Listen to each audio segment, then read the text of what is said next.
Welcome back to Retro Rebound. In today's video, we are talking about Lost Soul Aside. I had to talk about this one. Anything that looks a little bit like Final Fantasy 15, I'm all over. This started off as a solo developer project, but was quickly rolled into PlayStation's China Hero project, where they would fund these passion projects and turn them into full-on games. This project would eventually scale up to a 40-plus person team, which is still pretty small, all things considered, but I really got curious when there were no reviews at launch and the developer was warning us like, hey, make sure you play this with the day one patch. And so I just had to dive in because the marketing, what little it got, seemed solid enough. Like, okay, this is going to be a cool DMC-like game with Final Fantasy elements. I can get down with that.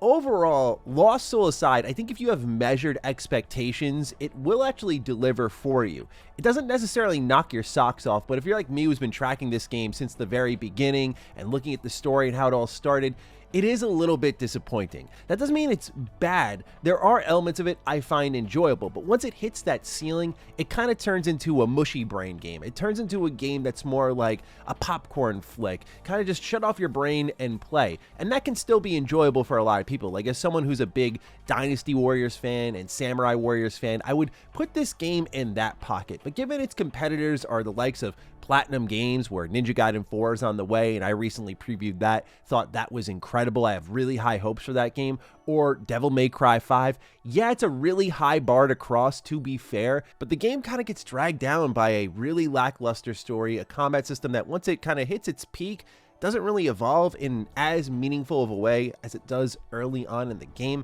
and ultimately it starts to add more redundant mechanics to the game that I feel take it away from its original vision. Keep in mind though, this is from a smaller team. It's also a $60 game. But let's not delay any further. If you're new here and you're into the occasional day one review, you're in the right place. Consider subscribing. So normally with this type of game, I'd be like, let's get into the gameplay.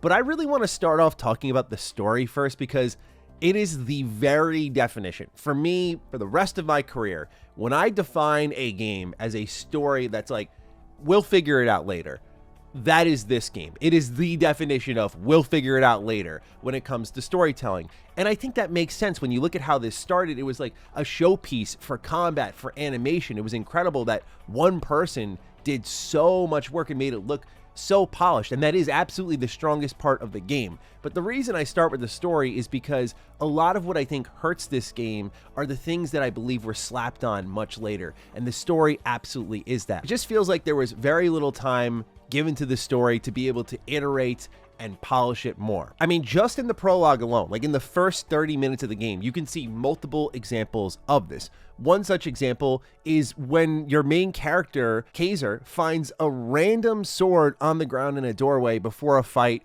where you just felt multiple stories. Like it just kind of felt like they realized while making it, oh yeah, he needs his weapon, which you had before. It's just like really weird. And just to drive my point home a little bit more, like you can't see the sword in the hallway as you're approaching the doorway, so it's just there for the cutscene. That may sound like a nitpick, but this one stands out a lot more. It's Louisa flipping a switch and helping you get through an area, and then you randomly see her literally 2 steps later, like watch the gameplay, up on this elevator, sliding across the screen. I'm like, how did she get up there so fast? It's those little things that if you're paying attention, I mean even lightly, like the first thing I thought was, oh, that has to be someone else. But then I realized her outfit and I looked back and went, that was her.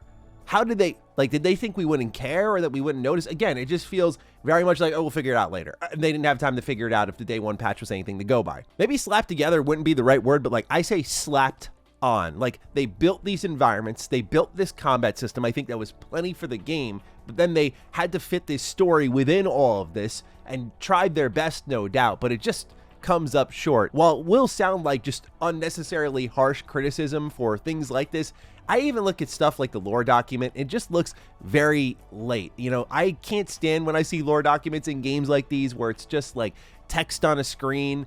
It's just very unimaginative. I love games where you see lore documents and they're like actually written looking material. It's a little bit of extra artwork, but I think that attention to detail goes a long way. And if I really wanted to drill this game in the other elements, I feel like the story came in last minute. It would be like even the quest UI. Just like a lot of signs here to me that show, yeah, they thought about this later, which makes sense, but the world itself also feels a little bit static. And to be fair, you'll eventually be in dungeons and hallways just fighting tons of monsters, where this will matter less, but when you are in these towns or when you're trying to talk to other people, it's just so lifeless. They're all just standing there waiting to be talked to, many times using the same exact idle animation right next to each other. Again, just a real lack of polish, probably because this was something that they thought they could maybe squeeze in toward the end, and unfortunately they didn't really succeed. But the overall premise is this: you start as a member of Glimmer who wants to set off a rebellion. So you work beneath the slums of a city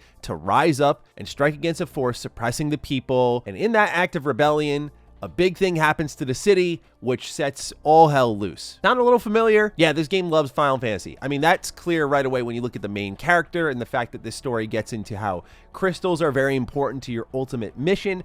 And in that way, I do kind of like the game. Like, there's a lot of 7 out of 10 corny energy here, or just wearing the love of the games that were inspiring this game on its sleeve. And so I kind of like that the story elements lean unapologetically into that. But yeah, the setup, I mean, it might just make you go, well, why am I playing this? Why don't I go just play a little 7 Rebirth? Anyway, the whole goal of the story turns into restoring the soul of someone very close to you. And because of that, you now have to go out on this grand adventure, find the crystals, restore that soul, and it's game over. And yes, I mean, look, we can talk about the voice acting that has gone semi-viral. Take a listen. Officer, please. He's just a kid. He doesn't know the rules. We'll pay the fee. It's just a... I don't care. We're here to collect our fees. If you don't pay on time, you need to be taught a lesson. Leave him alone! You peasant!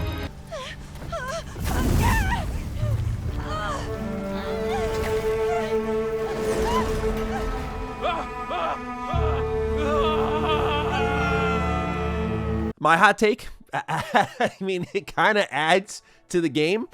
It really does. Like, if you want to treat this as the 7 out of 10 game, like the whatever, the palate cleanser, the popcorn flick kind of game, the shut off your brain kind of game, this voice acting does add to that experience. It's not the experience I wanted out of the game, though, and I don't think it's the experience the developers intended. But yeah, man, like when I hear this voice acting, I mean, there's a lot of laugh out loud moments. Like, it's hilariously bad. I get a real kick out of it. And if that's something you're looking for, probably not something you want to pay full price for, but like down the line, this type of stuff won't matter when the game is on sale, and it will kind of add to the charm. You'll be happy you took a leap on it. I've spent way longer talking about this story than I really feel I probably should, but just given what this game does do pretty well. But I just wanted to really emphasize, this game does put a story right in front of your face. It's not like, oh, it fades out. Like, there's a lot of cutscenes, and there's a lot of characters talking, and there's a lot of exposition. Like, it's a focus. It's this thing they tried to do. It just didn't turn out well. But the gameplay, this is where it gets tricky, because much of Lost Soul Aside's combat is actually solid enough. Like I said earlier, its competitors in DMC and Platinum Games have lapped them, but that's an incredibly high bar to reach. It has everything from perfect dodging and guarding to aerial combos, dashes, and special abilities. Many of the enemies in the game have stagger gauges that you'll want to go ahead and break. When you see certain enemies attack you and you see a blue kind of ring around them, that's telling you to activate your block. And if you do that at the right time, you do a counterattack to them and the screen flashes a different color. Like, it's very cinematic. Very cool. The vis effects combined with the animation quality here is really where the game sings. While you're doing all this, you're going to be managing your stamina bar, which is like smack dab in the middle of the screen, but not intrusive, at least something that didn't bother me when I was fighting around. This will be used for different abilities, but also when you dash around the environment. You can also, like I said earlier, do perfect dodges, and so depending on the situation, you might want to do a perfect dodge, or if you see that circle go around an enemy, you can also perfect guard. But what I like about this game, a great decision they made, is that it's not one or the other. It's you can do both. When a game is moving this fast and throwing so much at you, you demand that sort of fluidity. Normally, I'd be like, give me unique enemy types, but since the combat is so fast, sometimes my brain's not working that quick. It's like, I just want to dodge because I just want to get out of the way. I don't want to take that damage. I like that the game lets you have that flex option, but when you do see that perfect block opportunity, if you don't do that, you can still dodge that attack. You'll also be using these special abilities that your little companion Arena gives you. These can be everything from like elemental abilities all the way to just like clearing the field completely. And then you can even transform your weapon into this meshing between the weapon and Arena, and it's really cool because it just mashes away a ton of health on your enemies. The difficulty isn't very high, but again, in that sort of popcorn flick spirit, I'm not really too bummed about that, but it can take away from some of the boss fights. These do have great mechanics, and there are really cool moments like characters setting up tripwires all over a platforming section of the game, and then into the boss fight, you have moments where you're fighting like huge dragons and need to target weaknesses on the body and do things just right. Like, this game has good boss fights too, so some of the combat stuff does get nailed. So what is the problem in the gameplay? Well, like I said, this is where it gets a little bit tricky because there are some redundant systems here, and I don't know if they're necessarily ones you can just ignore super easily because they're all over the place. And by redundant, I mean really toward the vision of the game. It's almost like the scaling up of this title actually hurt it in many ways more than it helped it. Of course, it got the budget to be done. I'm not sitting here saying they should have never funded it, but it feels like under the pressure of becoming a big PS5 game, it made decisions that it probably otherwise wouldn't have. It tried to have strengths in areas that it was never ready to have. By that, I mean, like, I don't see stuff like a crafting system or even to some extent a bunch of skill trees being necessary. I'm not mad or upset at them being there, but it does feel like this game was starting to be forced into a mold rather than being able to be its own thing. And I do like the idea of the China Hero project for PlayStation, but I'm really hoping that my assumption isn't the case because it's hard to imagine them going to them and saying, this is what's needed for a PlayStation game, so make sure it has these mechanics. But it does feel when I'm like romping around these areas, grabbing random bits of gold and having characters yapping in my ear and then hitting the occasional puzzle and then grabbing some herbs and crafting something, it feels like it takes away from the DMC meets Final Fantasy spirit and turns it more into a standard AAA project. The game does have a lot of platforming, but the controls in terms of the movement feel really unpolished. You can even see this a bit in the run cycle. Like when your character's running around, there's just this hiccup every time the run animation resets. Things like double jumping, air dashing, they feel good in combat because most times combat's happening in these wide open areas where you don't have to be precise or perfect. But again, like, the polish isn't there for precise movement required in platforming. Occasionally you'll do very, very light puzzle solving. Like one good example was I had these scales in this room that when I jumped on them, they would kind of tip up. There were little switches that you could jump on top of and bring up other scales and find some bonus loot. Like that stuff was solid enough. Occasionally in the level, you'll find these challenges like, hey, grab a bunch of random orbs in the area. Again, a little slapped on and ultimately redundant from what this game's trying to do, which is just like shove you down hallways and having you beat enemies up. None of it's really bad, but it doesn't add to the experience in a productive way because then you start going into menus and upgrading your weapon. And I will say, I do kind of dig the upgrade system visually speaking because I don't think I've really seen anything quite like this. If it is in another game, please let me know. But basically, you take your weapon and then these accessories that you find and you attach them to your weapon. And I don't mean that like in the way where it's like, okay, you're just filling slots. Like you actually see the weapon and then you can just move the actual accessory around and place it on different parts of your weapon and kind of bring those accessories to life on your sword or on your great sword and so on.